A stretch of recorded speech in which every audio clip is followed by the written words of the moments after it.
How did I survive the atom bomb blast? I only hope you can remember the prayers you said when the bomb went off.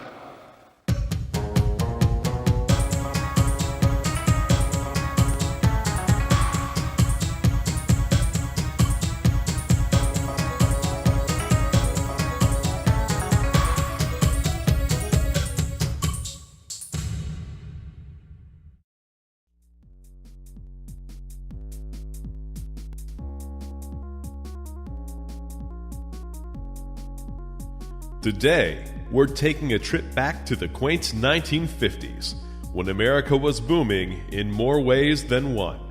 Optimism was on the rise, World War II was safely behind us, the economy was strong, and we witnessed firsthand what the atom bomb could do when unleashed on a major city.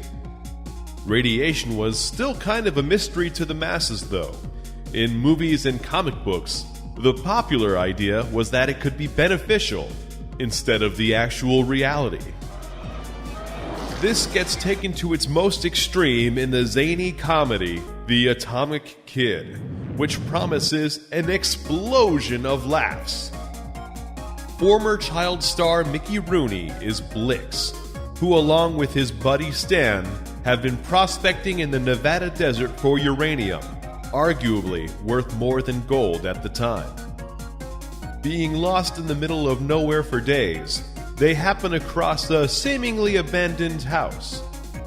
While Stan borrows a working car outside of the house to see if he can find any help, Blix scours the pantry inside to get his grub on, paying no minds to the various mannequins placed throughout the house while he chows down on a peanut butter sandwich. Stan is hastily apprehended by the army and taken outside the perimeter of the nuclear testing grounds that he and Blix had accidentally wandered into.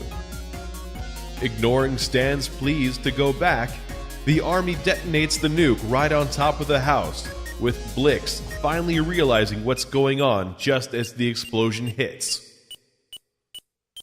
Inspecting the results, the army and Stan discover Blix. Slightly charred, stunned, and talking like Alvin the Chipmunk, Blix is otherwise relatively unharmed. For the next several months, word about Blix becomes a huge deal in the press, while Blix himself is kept in quarantine and rigorously tested. Meanwhile, still seeking to strike it rich, Stan sets up endorsement deals and options both book and movie rights with interested parties. One paparazzo in particular takes excessive interest in Blix and offers Stan the payday of a lifetime if he's able to provide exclusive photos and research info on his irradiated friend. During his recovery, Blix hits it off with Nurse Audrey, who ends up falling for him. Apparently, being radioactive also makes you irresistible to women who are way out of your league.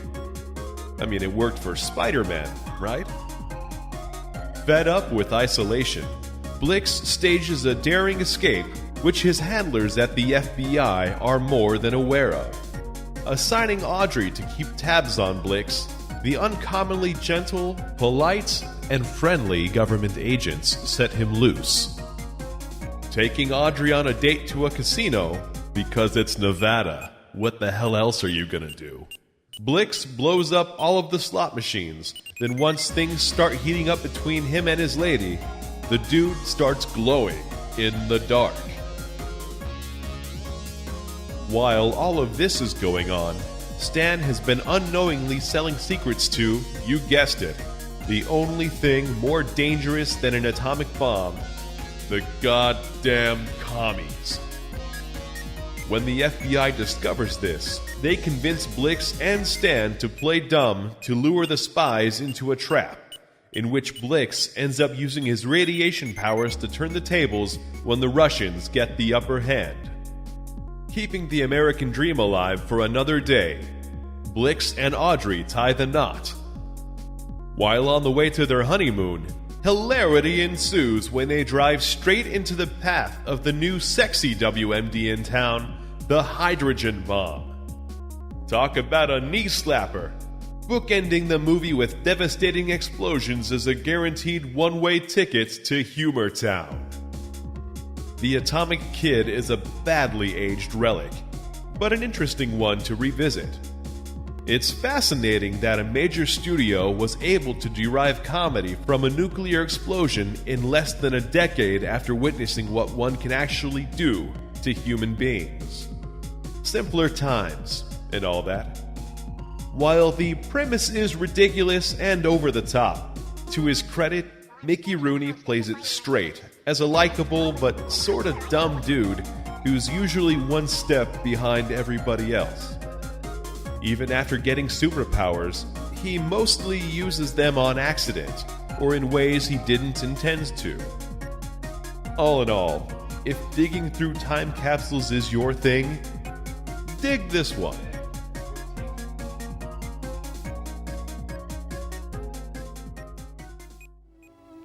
Funny. What? I always pictured my dream man as being tall, dark, and handsome. And then you come along. Short, red-headed, and radioactive.